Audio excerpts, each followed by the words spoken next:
Este lugar se llama la Calzada del Gigante. Está en el extremo más septentrional de Irlanda del Norte y es conocido por estas extrañas rocas hexagonales.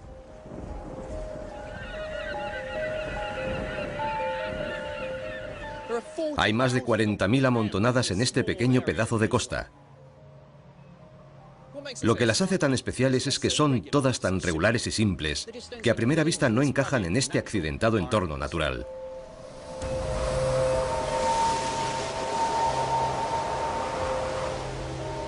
Estas misteriosas formaciones rocosas hexagonales han despertado la imaginación de trovadores y contadores de relatos. Pero su rara belleza es solo el principio de la historia, porque estas rocas son la prueba de que detrás de la naturaleza hay una fuerza geométrica oculta que la impregna y le sirve de sustento.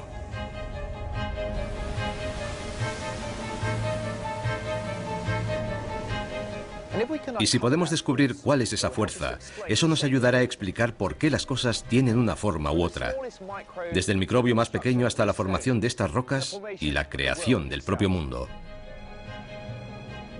Como matemático me siento fascinado por los números y las formas que veo a mi alrededor.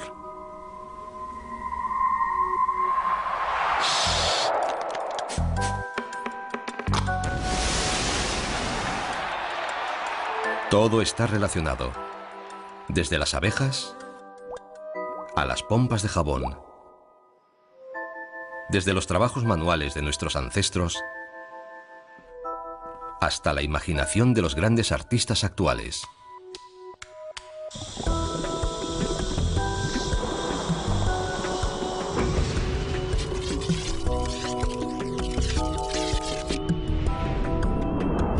Esas son las conexiones ocultas sobre las que surge el código. Un mundo de números abstracto y enigmático que nos ha proporcionado la descripción más detallada de nuestro mundo que jamás hayamos conocido.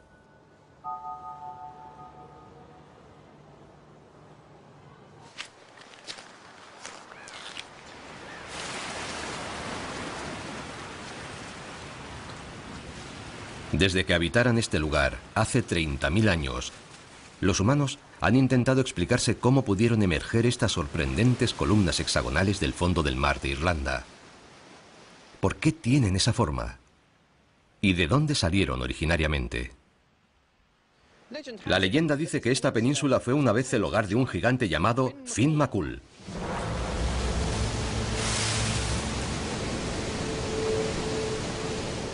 Un día el gigante tuvo una discusión con otro gigante llamado Benandoner, que vivía a 80 millas al otro lado del mar, en Escocia.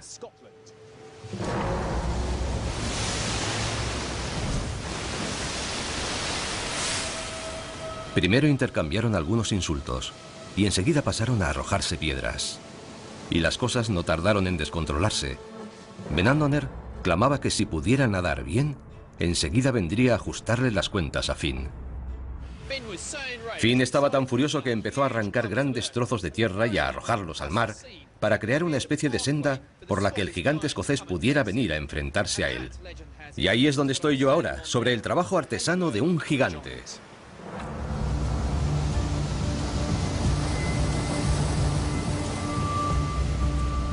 Es una bonita historia, pero la realidad es todavía mucho más increíble.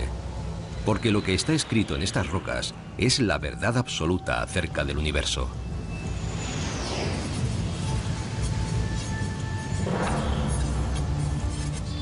Una verdad que está igualmente escrita en todo el mundo natural.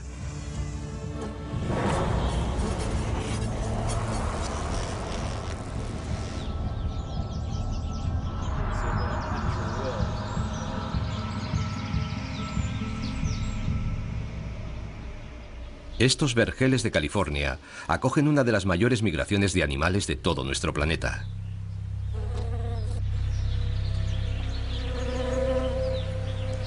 Cada primavera, millones de abejas son transportadas hasta aquí para que ayuden en la polinización de los almendros.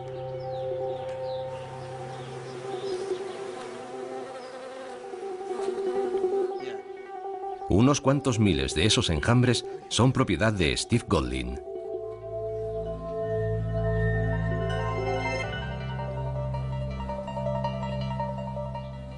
Yo lo abro y tú echas el humo. Vale. Un poco más. Muy bien. Está muy duro. Y debo tener cuidado.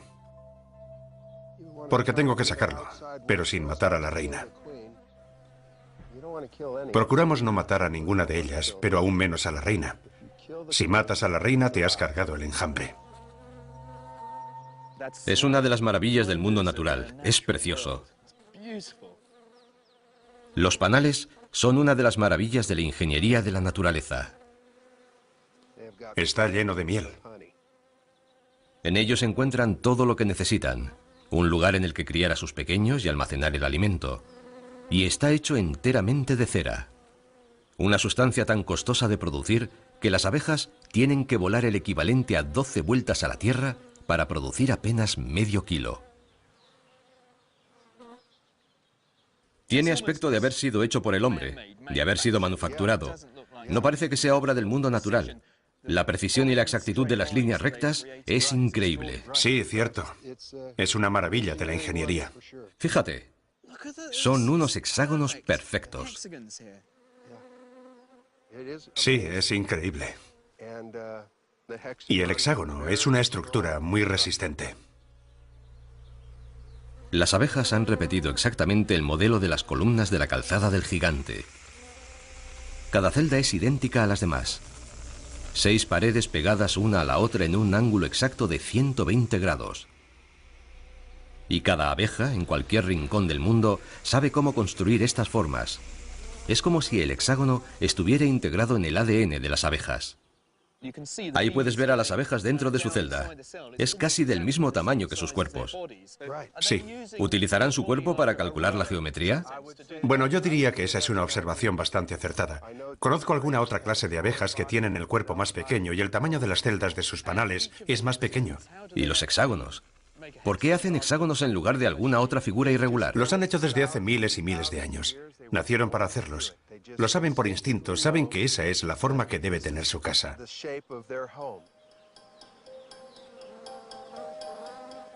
Pero hay algo más que el mero instinto en el comportamiento de las abejas. Hay otra razón por la que construyen hexágonos. Y para revelarla tendremos que valernos del lenguaje universal de toda la naturaleza, las matemáticas.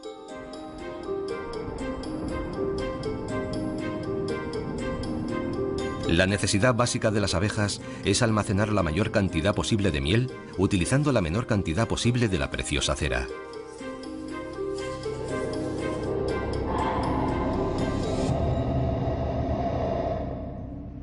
El panal de las abejas es una asombrosa obra de ingeniería, pero ¿cómo han evolucionado hasta llegar a crear ese modelo hexagonal? La verdad es que no tenían muchas alternativas. Si uno trata de poner pentágonos uno al lado del otro, la verdad es que no encajan bien. Los círculos también dejan muchos pequeños huecos libres entre ellos. Si las abejas quieren producir una red de formas regulares que encajen perfectamente, solo tienen 3 opciones: o hacer triángulos equiláteros, o cuadrados, o si no, los hexágonos de las abejas. Siendo así, ¿por qué las abejas eligen precisamente los hexágonos? Veamos. Resulta que para hacer los triángulos necesitarían mucha más cera que para hacer las otras formas. Pero los hexágonos son los que necesitan la menor cantidad de cera. Es una solución matemática con la que se ha dado hace apenas unos pocos años. La matriz hexagonal es la solución de almacenamiento más eficaz que las abejas podían haber elegido. Aunque con una pequeña ayudita de la evolución, ellas ya lo descubrieron hace millones de años. El código de la naturaleza funciona y las abejas están sintonizadas con él.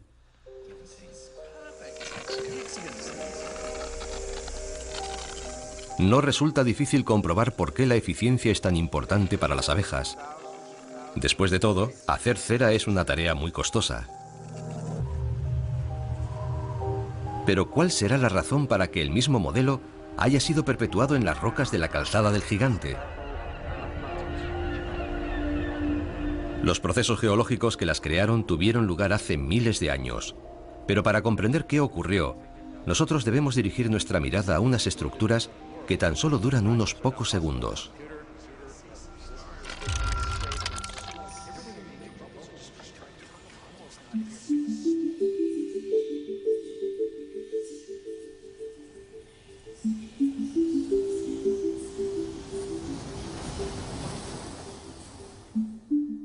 El jabón resulta ser todavía más fino que la longitud de onda de la luz. Es unas 20.000 veces más delgado que un pelo humano. Casi no existe. Quizá la cosa más fina que jamás hayas tenido ante tus ojos y que te haya proporcionado información sea una pompa de jabón. Tom Noddy es uno de los exponentes más destacados del arte de las pompas.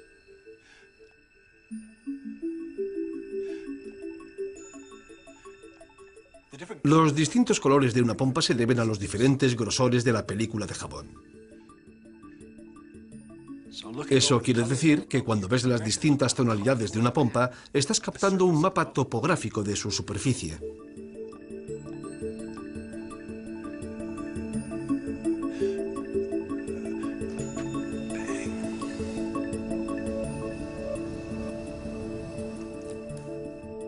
En la naturaleza todo es de la misma manera. Las pompas también tratan de economizar, de ser lo más pequeñas posible.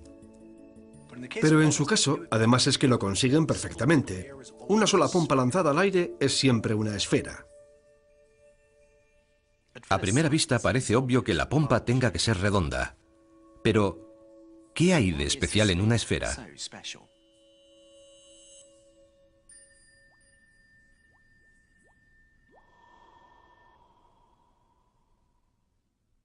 La esfera es una superficie que no contiene esquinas y es infinitamente simétrica.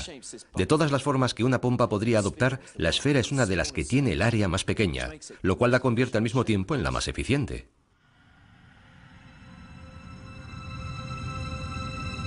Y como a la naturaleza le gusta utilizar sus recursos eficientemente, hallaremos esferas allá donde dirijamos la mirada. La Tierra es redonda, porque la gravedad atrae a la masa del planeta y la acumula formando una bola alrededor de su núcleo. El agua crea pequeñas gotas esféricas. Su forma minimiza la cantidad de tensión superficial necesaria para mantener la gota unida. Y el mismo diseño esférico permite que formas de vida animales simples, como este plancton volvox, se desenvuelvan perfectamente en su medio. Pero no todo tiene forma esférica. Y puesto que las pompas son tan finas y flexibles, las podemos usar para crear otras formas. Una sola burbuja en el aire siempre recrea una esfera. Pero si dos de ellas se ponen en contacto, pueden ahorrar material compartiendo una pared común. Y eso es lo que hacen.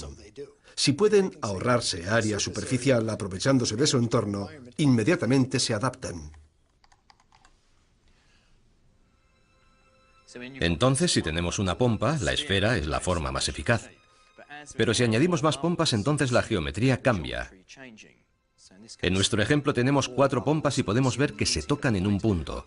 Pero si añadimos otra forma en medio, no obtenemos una pompa esférica, sino un pequeño tetraedro.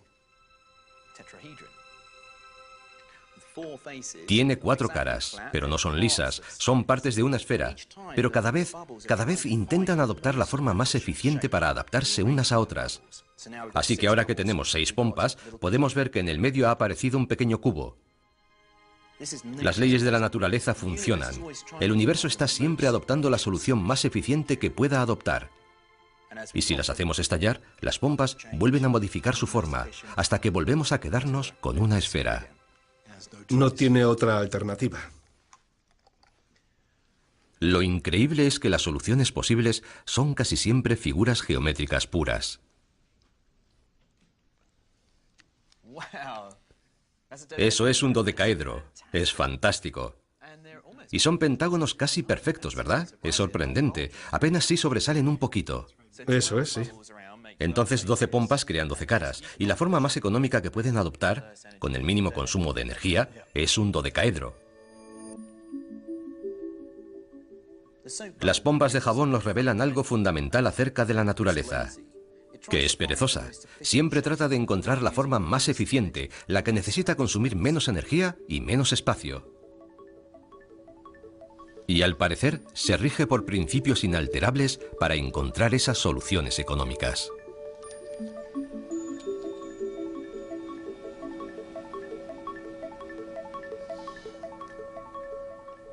Las pompas son muy dinámicas.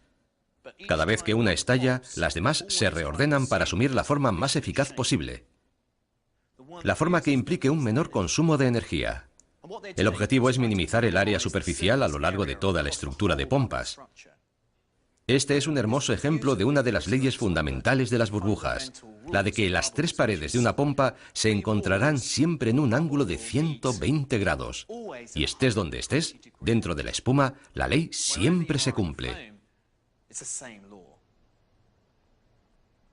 Pero si hacemos todas las pompas exactamente del mismo tamaño, una forma empieza a aparecer como por arte de magia.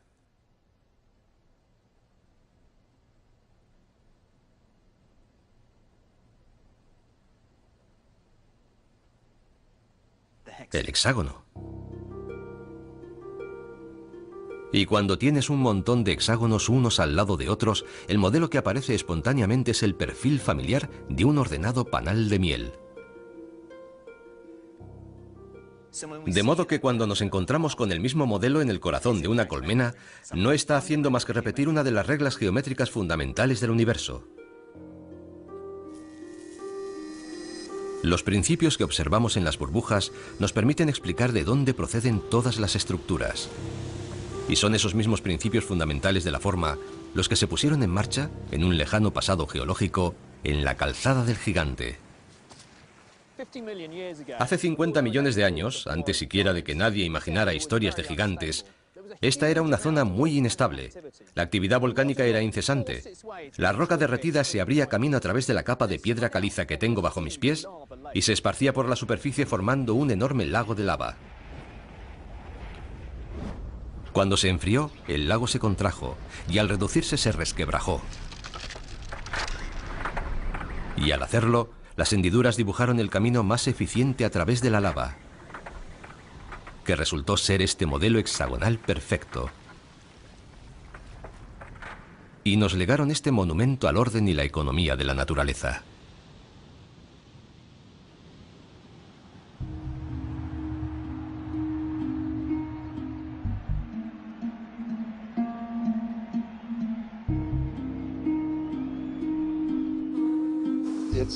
Es una maravilla de la ingeniería.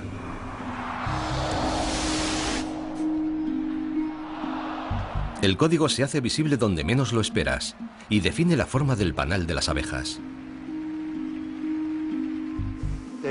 Lo han hecho durante miles y miles de años. Nacieron para hacerlo. Y conforma el contorno épico de la costa del Ulster. No encaja dentro de este escarpado entorno natural. Finn McCool. Y también se nos revela en la perezosa eficiencia de una película de jabón. 20.000 veces más fina que un pelo humano. Esos códigos naturales son tan básicos que los artistas y los arquitectos se han apropiado de ellos para dar forma al mundo actual.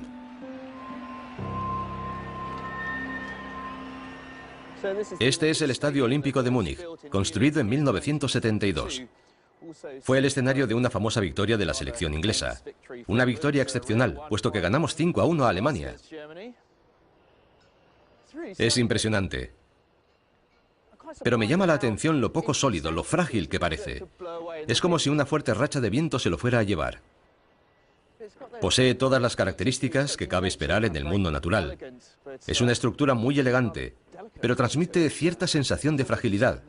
Parece más una telaraña que una estructura humana.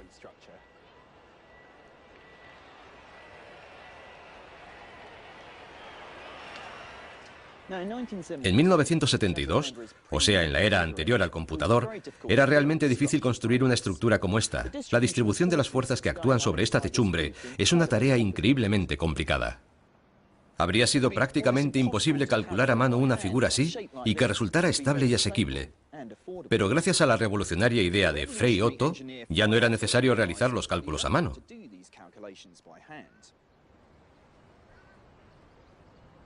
Otto investigaba ansioso nuevas formas y figuras que construir. Por eso buscó su inspiración en la naturaleza y en los principios del código. Lo que hizo Otto fue construir maquetas como esta que tengo aquí. Está hecha con cuerdas, cables y un pequeño pozo de agua. Vista así no parece gran cosa, pero cuando sumerjo la cuerda en la solución jabonosa y tiro de ella, entonces ocurre algo asombroso. De la película de jabón surgen formas como esta, de estilizada belleza. Y como pueden observar, no se trata de triángulos perfectos, sino de preciosas curvas y arcos que Otto sabía que eran intrínsecamente estables. Oh, este que me ha salido ahora sí que es bonito. Cada vez que tiramos de las cuerdas, la tensión superficial crea la forma más económica y eficiente. El resultado es una figura que no solamente es estable, sino también estéticamente atractiva. Así consiguió copiar estas formas y crear pequeñas maquetas que posteriormente fueron utilizadas para construir esas innovadoras estructuras que pueden contemplar detrás de mí.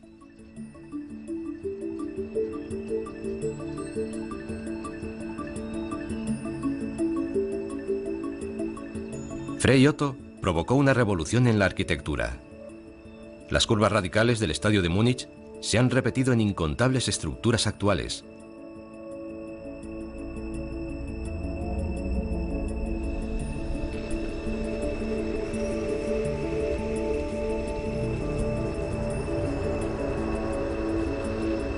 Y a pesar de que Otto diera con la belleza matemática y estética del código en pleno siglo XX, hay evidencias que demuestran que la misma obsesión por las formas se remonta a hace miles de años.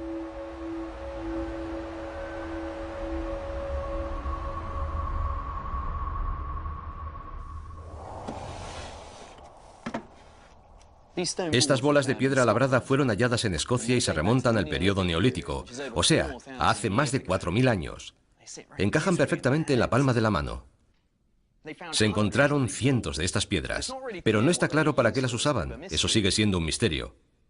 Pero imaginen cuánto tiempo y trabajo lleva tallar cada una de estas formas. Esta de aquí, por ejemplo, tiene 4 caras, dispuestas de manera armoniosa y simétrica. Esta otra tiene 6 lados, como un cubo. Y como pueden ver, algunas son realmente complejas. Esta tiene, bueno, no sé cuántos nódulos puede tener. Algunas llegan a tener hasta 160 pequeñas semiesferas. Pero lo importante es que estas piedras nos enseñan que hace miles de años ya existía una inquietud por la simetría y la regularidad.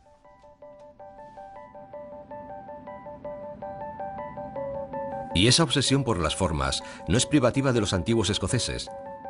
También la encontramos en otras culturas de otras partes del mundo. Los egipcios tenían sus pirámides.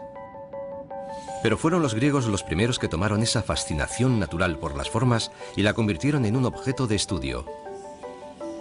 Pensaron que si eran capaces de comprender sus principios, serían capaces de describir el mundo entero. Y le dieron un nombre a aquella nueva idea, un nombre que significaba midiendo la tierra. La llamaron geometría. El pilar principal sobre el que se sustentaba la geometría fue el descubrimiento de 5 figuras perfectas llamadas sólidos platónicos, desde que Platón las considerara las piedras angulares de la naturaleza. Tenemos el tetraedro, con sus 4 caras, el cubo, que tiene 6, el octaedro 8, el dodecaedro 12, y el más complejo de estos cuerpos, el icosaedro, que tiene 20 caras. En la actualidad son más comúnmente conocidos como dados.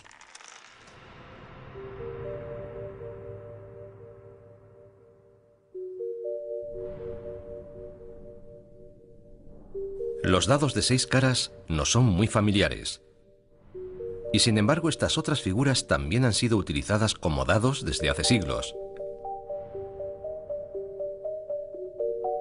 Si son apropiadas para llevar a cabo su cometido, es porque son perfectamente regulares. Las caras que los componen son todas iguales. Y sus aristas comunes tienen ángulos idénticos. Eso significa que no hay manera de distinguir el final de uno del de otro, y que tienen las mismas probabilidades de caer sobre cualquiera de sus caras. Pero lo verdaderamente asombroso es que son las únicas 5 figuras de este tipo que pueden existir. Son los únicos sólidos perfectamente simétricos.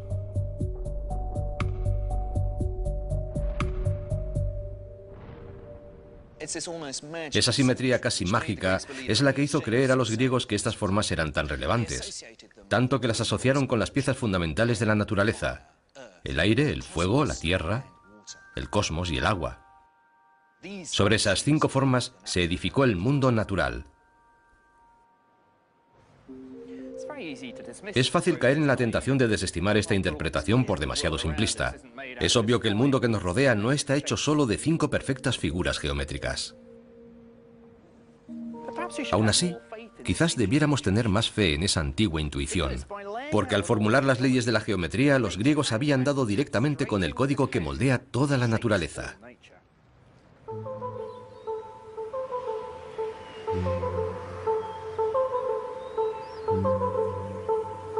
Resulta que las intuiciones de los griegos acerca de sus formas eran correctas, pero ellos no podían saberlo, porque en aquel momento el mundo que se regía por sus leyes de geometría era completamente invisible para ellos, aunque podemos encontrar evidencias en el subsuelo a gran profundidad. Esta es la mina de Potasa Marcus, que se halla en el corazón de lo que fuera la Alemania del Este. Hace mucho tiempo que se dejó la extracción, pero todavía puede uno explorar 5.000 kilómetros de túneles.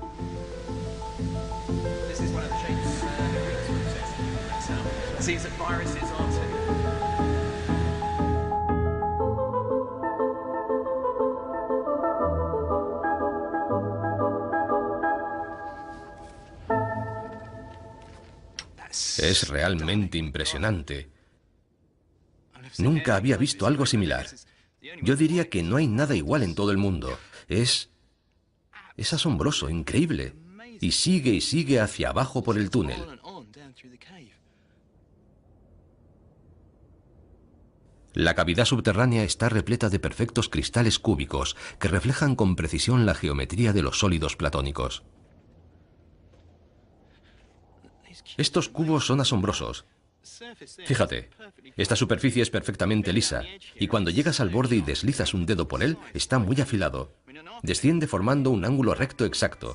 A los arquitectos ya les gustaría poder trabajar con tanta precisión. No parece real. Y si miras dentro de ellos, puedes ver que todas las grietas forman ángulos rectos y figuras geométricas. Absolutamente irreal. Aunque en realidad esto no tiene nada de especial, solo es cloruro sódico, lo que conocemos como sal común. Lo mismo que le echamos a las patatas fritas. Lo que ocurre es que, claro, uno no se encuentra normalmente con un cristal de sal de este tamaño.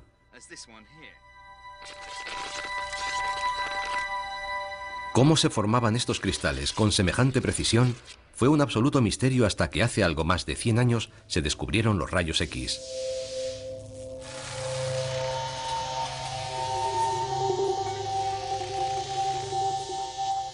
La capacidad de ver el interior del cuerpo humano revolucionó lo que hasta entonces sabíamos acerca de nuestra biología. Y cuando apuntamos los rayos X hacia los cristales, un mundo invisible se reveló ante nuestros ojos. Un mundo al mismo tiempo misterioso y geométrico.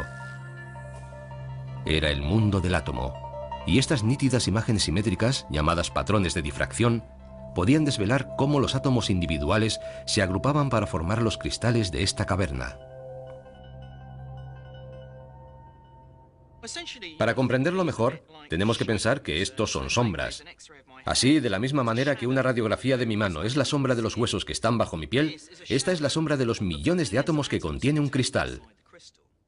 En realidad es un poco más complicado, pero digamos que estas son proyecciones en 2 dimensiones de la estructura tridimensional que está dentro de este cristal. Ahora podemos analizar estos modelos y descubrir con certeza cómo se agrupan los átomos en el interior de la sal.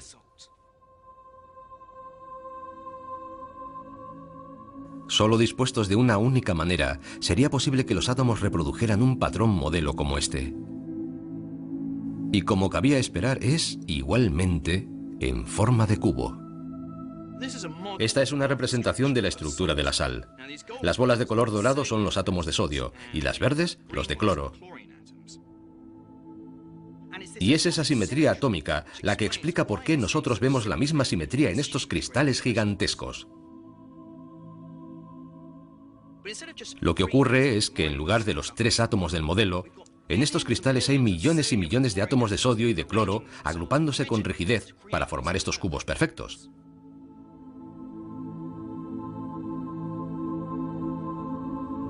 Lo más especial de esta cueva es que la perfecta disposición geométrica de los átomos se haya mantenido en esos cristales tan enormes. Constituyen una ventana abierta a la naturaleza, que nos permite observar cómo las leyes de la geometría rigen desde el nivel más elemental de los átomos.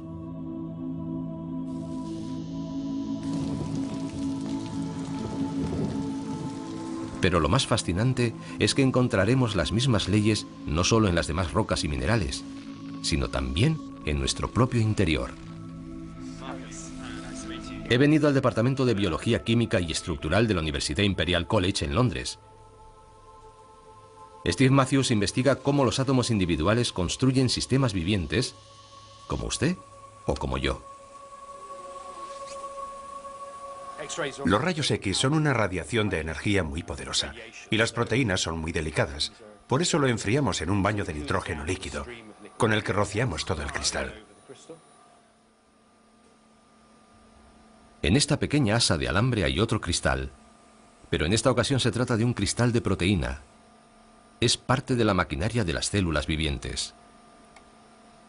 Del mismo modo que hemos podido descubrir la estructura atómica de los cristales de sal por medio de los rayos X, igualmente podemos deducir la forma de las moléculas de proteína, aunque no es tan sencillo interpretar los resultados. Me resulta dificilísimo encontrar un nombre geométrico para esta forma. Parece un borrón, pero... No, aún no tiene una forma definida, pero esos borrones se agrupan y se disponen y toman forma.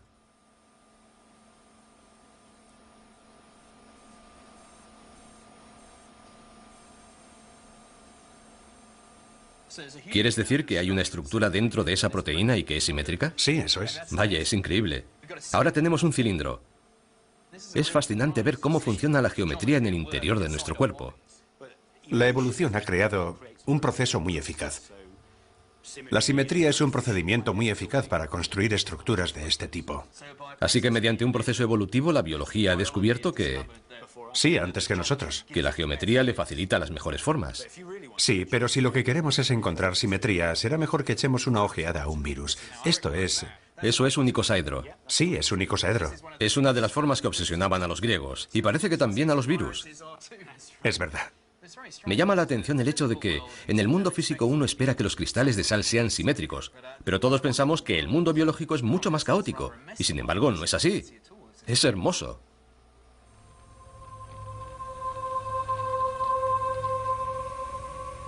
Las formas geométricas que se encuentran en el corazón de nuestras células son las más eficaces que puede crear la naturaleza. Parece que los griegos tenían razón.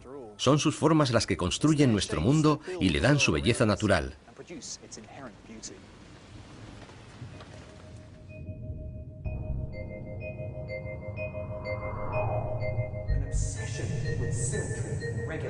Una obsesión por la simetría y la regularidad. El código escoge las formas unas veces por su eficiencia, las piedras angulares de la naturaleza, y otras porque sirven de soporte para la estructura en la que encajan las piezas más diminutas. Es el código natural en funcionamiento. Encajan perfectamente en la palma de la mano. Aquello que los griegos descubrieron en la teoría matemática se encuentra en el corazón de la naturaleza, desde los cristales a los virus. Todo parece muy claro. Sí, es un icosaedro. Es único en todo el mundo. Pero en nuestro mundo no solo existen las formas geométricas perfectas. De hecho, parece aleatorio y desordenado.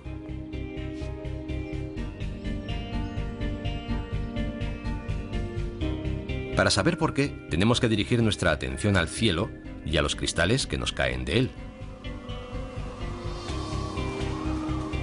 Los copos de nieve se forman dentro de las nubes y caen a la tierra en un vistoso despliegue.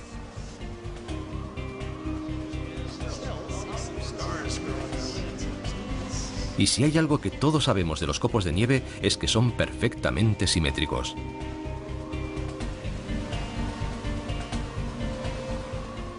Ya hemos llegado. Este es el laboratorio de nieve.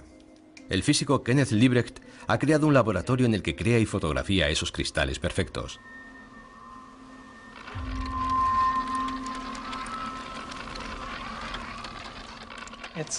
Es una cámara de frío. En la parte inferior está a unos 40 grados bajo cero, aunque arriba está a 40 sobre cero.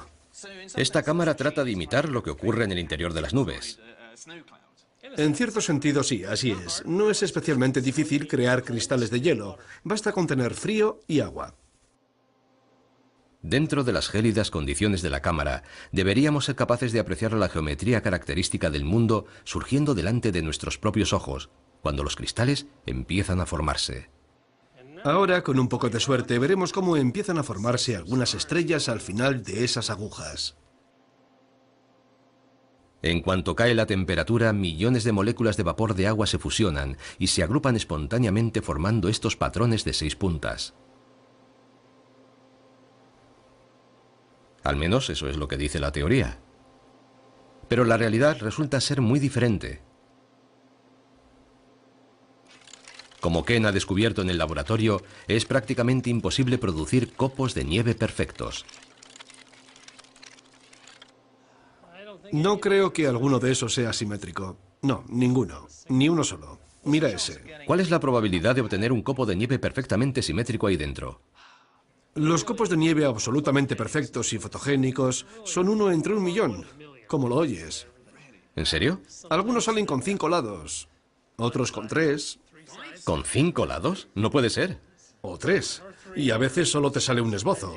Mira, es difícil apreciarlo, pero este desbarajuste que ves, es un estrafalario copo de nieve.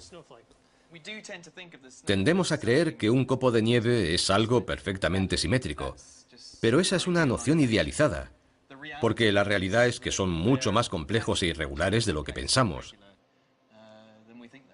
A escala molecular se muestra bastante perfecto, pero a medida que el cristal va creciendo, los átomos no se disponen siempre exactamente de la misma forma, de modo que su crecimiento depende del entorno, está subordinado a la temperatura y la humedad. Y así empieza a crecer de una manera y luego se desplaza a otro lugar de la nube y crece de otra forma y luego de otra y luego de otra. Para cuando el cristal de nieve cae al suelo, ha dejado tras de sí una compleja etapa de crecimiento, al final de la cual se ha convertido en un cristal muy complejo. Ah, ahí va.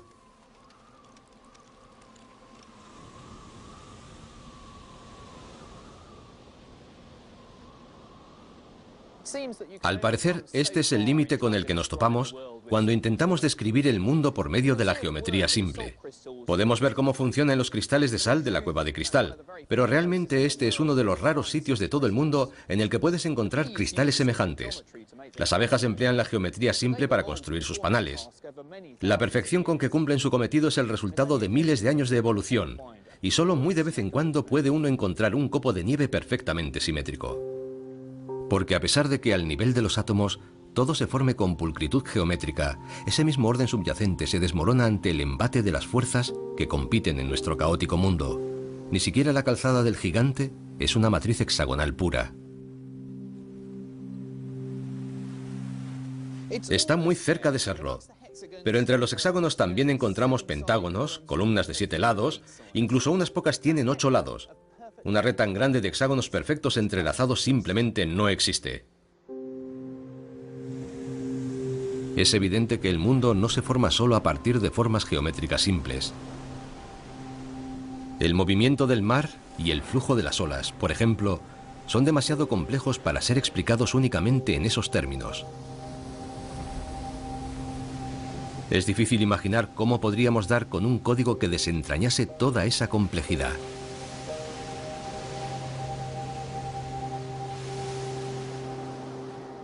Pero ¿y si el caos de la naturaleza obedeciera a unos patrones concretos?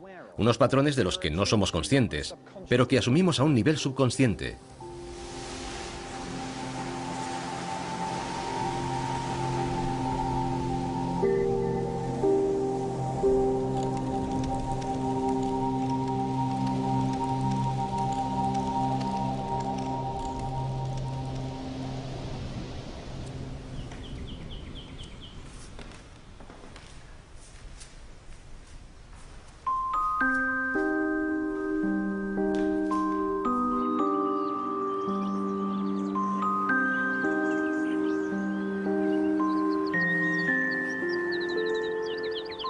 Este granero acogió una de las grandes revoluciones artísticas del siglo XX. El pintor que se refugió en este lugar se sentía desilusionado con las técnicas pictóricas convencionales. Tanto fue así que dejó de pintar y empezó a salpicar. Fue tan controvertido como el arte que produjo. Era arrogante, autodestructivo y bebedor. Y puede que también un visionario. Se llamaba Jackson Pollock. Todavía se puede apreciar que hay pintura en el suelo. Pollock ponía un lienzo fuera, en el suelo, y luego, muchas veces bebido, dejaba caer chorretones de pintura por toda su superficie. Y una semana tras otra añadía más y más capas, y más colores.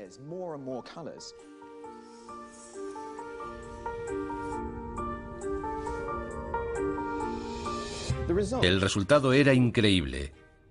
Un gran estallido de impresionismo abstracto. Esparcía la pintura, cubría de pintura todo el espacio. Las obras pictóricas de Pollock conmocionaron el mundo del arte. Nadie había visto nada igual hasta aquel momento. La revista Life lo nombró artista del siglo. Otros se burlaron de él y calificaron su trabajo como la basura impresentable de un lunático alcohólico. Pero aunque provocaran gran controversia, la pintura de Pollock tuvo una enorme influencia. Que no será menor, a pesar de que los aparentemente desordenados garabatos sean extrañamente impactantes, irresistibles, inspiradores. Han sido muchos los que han tratado de copiar la técnica de Pollock, unos para rendirle homenaje y otros para falsificar sus obras, pero nadie ha conseguido reproducir la magia que Pollock imprimía a sus obras originales. Las obras de Pollock parecen haber captado algo del aspecto más salvaje del mundo natural, pero durante mucho tiempo nadie supo explicar exactamente qué hacía que su obra resultase tan atractiva. Hasta que el artista y físico Richard Taylor se propusiera descubrir las claves e inventó una máquina capaz de emular el excéntrico estilo pictórico de Pollock.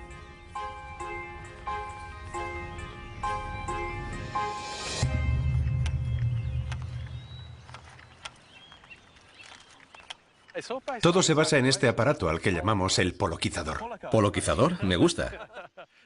Básicamente consiste en un péndulo impulsado. Ya sabes que un péndulo sencillo es muy regular, como un reloj. Pero a nuestro le hemos añadido aquí arriba este mecanismo que golpea la cuerda del péndulo mientras está oscilando y que provoca un tipo de movimiento distinto al que llamamos movimiento caótico. Es como si esto fuera la mano de Pollock y simula el mismo movimiento que hacía mediante ese balanceo con el que pintamos. Eso es, son procedimientos muy similares. Es muy efectivo. Recreando la técnica del artista, el poloquizador es capaz de imitarle incluso en un aspecto muy particular de su obra. Y es que su pintura se ve exactamente igual, no importa la distancia a la que uno esté. Sigues viendo los mismos patrones desplegándose ante tus ojos. Y en un cuadro de Pollock, todos esos patrones son iguales aunque sus escalas sean diferentes. Se trata de una propiedad llamada fractal. Entonces, si cogiera unos cuantos cuadros hechos a diferentes escalas y se los mostrara a alguien, ¿quieres decir que no sabrían decirme cuál está más cerca y cuál está más lejos? Efectivamente, mientras no veas el borde del lienzo, es imposible que sepas si estás a 10 metros o a medio metro del cuadro. Eso es porque ambos tienen exactamente el mismo nivel de complejidad. Más que ningún otro pintor, Jackson Pollock fue capaz de repetir coherentemente en todas sus obras el mismo nivel de complejidad, independientemente de la escala. Es la cualidad fractal de su obra, porque aunque sea abstracta, refleja la realidad del mundo que nos rodea. Cuando empezamos a analizar los patrones ocultos en su pintura, entonces nos topamos con ese maravilloso descubrimiento. Detrás de todo lo que se ve subyace el nivel de la estructura matemática. Así que es justamente la delicada interacción entre algo aparentemente desordenado y caótico, pero que en realidad posee una estructura, y el código que oculto subyace dentro de la misma. Exacto.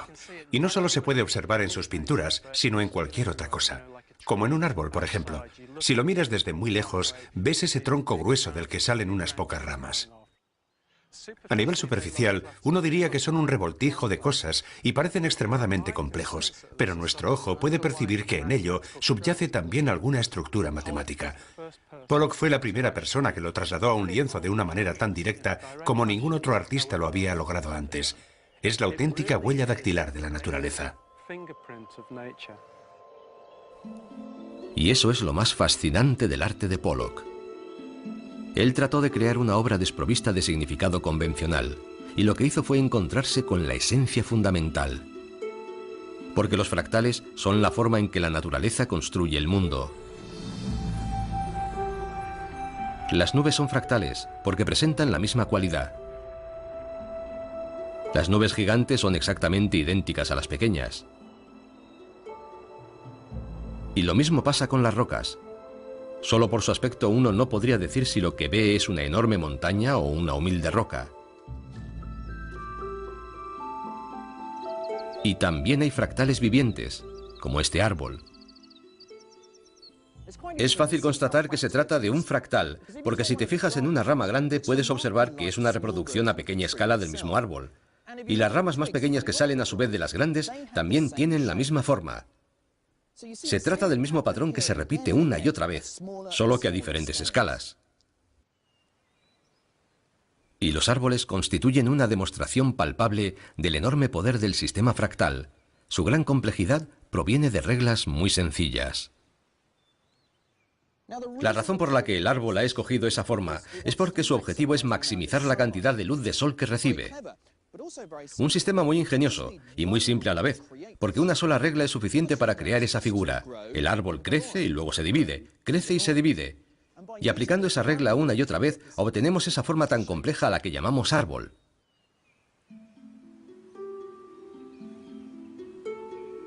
El mismo patrón se reproduce a sí mismo repetidamente a una escala cada vez menor.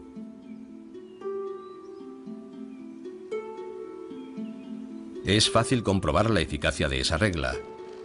Crecer un poquito y luego ramificarse. Crecer y ramificarse. Y de pronto ante nuestros ojos aparece un árbol matemáticamente exacto. Pero del mismo modo que uno nunca encuentra un copo de nieve perfecto, tampoco encontrará un árbol perfecto. Pero si le añadimos una cierta variabilidad natural, diferentes capas de crecimiento, el viento y alguna incidencia ocasional, el resultado es un árbol de aspecto muy real. Y encontraremos el mismo sistema de ramificación fractal repetido en toda la naturaleza. En su interior subyace un nivel de estructura matemática.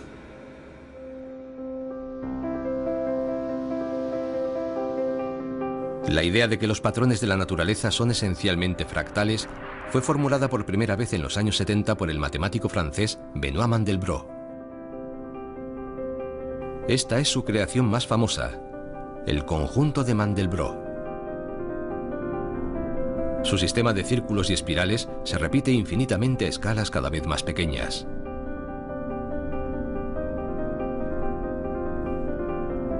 Y esa infinita complejidad se creó a partir de una sencilla función matemática.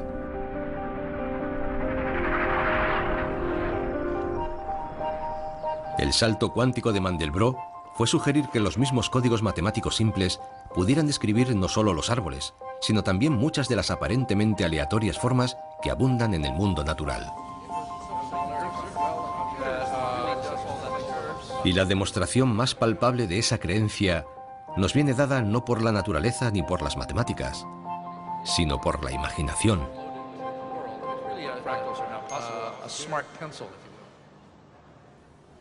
En la década de los 80, un informático que trabajaba para la empresa aeronáutica Boeing estaba intentando generar imágenes de los aviones creadas por computador. En Boeing descubrimos un método de crear superficies curvas bastante perfectas y decidí aplicárselo a los aviones.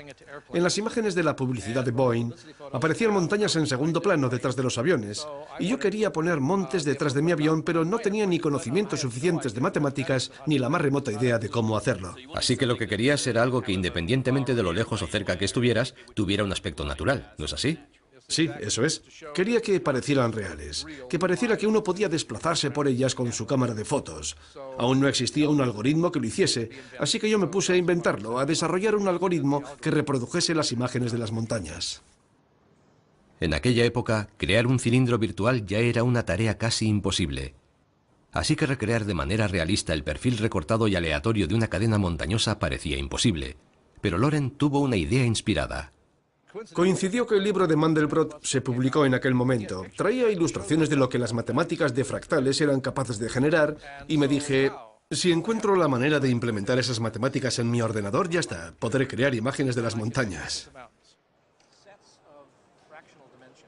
Loren se puso a trabajar para dar con la forma de coger las teorías de Mandelbrot sobre el mundo real y aplicarlas en la creación de mundos virtuales. Esta es una sencilla película que hice en 1980. El paisaje lo construí yo a mano, utilizando unos 100 grandes triángulos. Ya, pero no parece muy natural. No, es demasiado piramidal. Pero si cogemos cada uno de esos grandes triángulos y los dividimos en triángulos más pequeños, hasta el punto en que ya los triángulos apenas son perceptibles,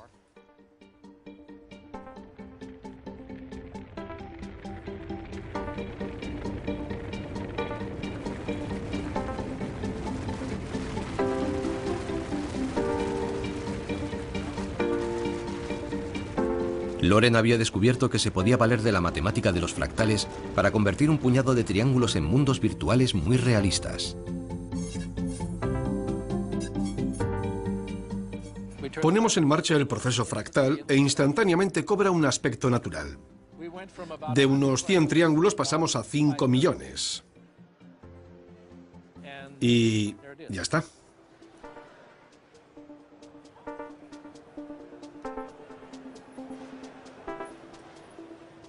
Ya podemos saltar desde el acantilado. Parece que es un mundo tridimensional auténtico.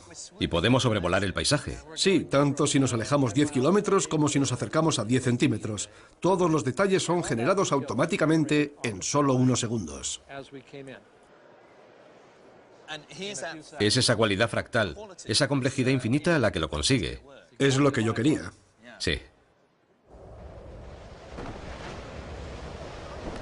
Bajo los estándares actuales, esta animación puede que no sea muy buena. Pero en los años 80 nadie había imaginado algo así. Si hubieras tenido que hacerlo a mano, cuadro a cuadro, te habría llevado 100 años. un siglo. ¿Y cuánto tiempo te llevó generar esto? Unos 15 minutos por cuadro, en un ordenador más lento que mi teléfono móvil. Ese cortometraje cambió para siempre el mundo de la animación y revolucionó Hollywood. Loren se animó a cofundar Pixar, uno de los estudios más exitosos del mundo. Cars, Monsters y por supuesto Toys deben su existencia al código, un imperio construido sobre el poder de los fractales.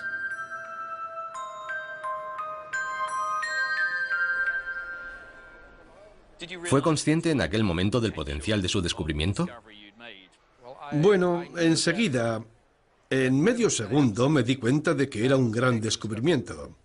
Todas las películas que había visto, todos los efectos especiales, esto superaba todo lo anterior. Mi corazón dio un vuelco.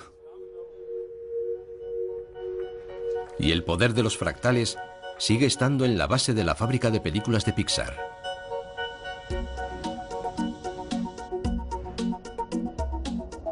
Utilizan la regla de la repetición y la autosemejanza para crear peñas, nubes y bosques. En verdad, el realismo y la complejidad de esos mundos virtuales solo es posible gracias a las matemáticas.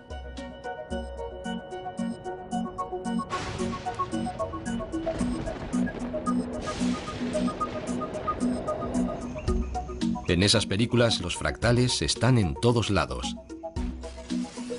Generan la textura de las rocas y dan vida a la selva.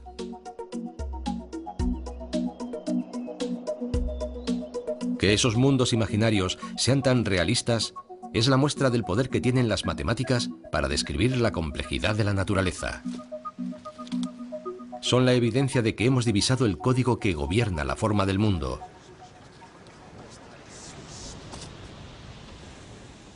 Pero se trata de un código muy complicado. Si queremos entender la forma del mundo, tendremos que empezar por considerar el funcionamiento de la geometría de las formas al nivel más simple. Debemos tener en cuenta que el universo es perezoso y que siempre buscará la solución más eficiente.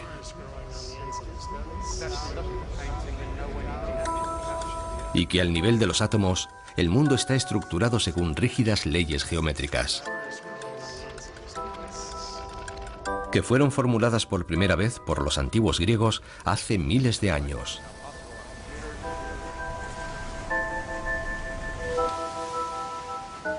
También tenemos que apreciar la complejidad de dicha geometría evolucionando en competencia con las fuerzas del mundo natural. Y eso significa también comprender cómo la aparente aleatoriedad que observamos a nuestro alrededor está sometida al dictado de reglas matemáticas, como los fractales. Reglas que pueden explicar los patrones a que obedece todo, desde el caos de las pinturas de Pollock a la estructura de los árboles y al realismo de los mundos virtuales.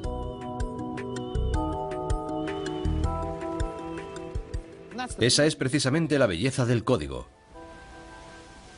Por muy complejo que nos parezca nuestro mundo, el código nos ofrece una razón, una explicación primaria de por qué las cosas parecen y se comportan de una determinada manera. Es el código de leyes de la naturaleza.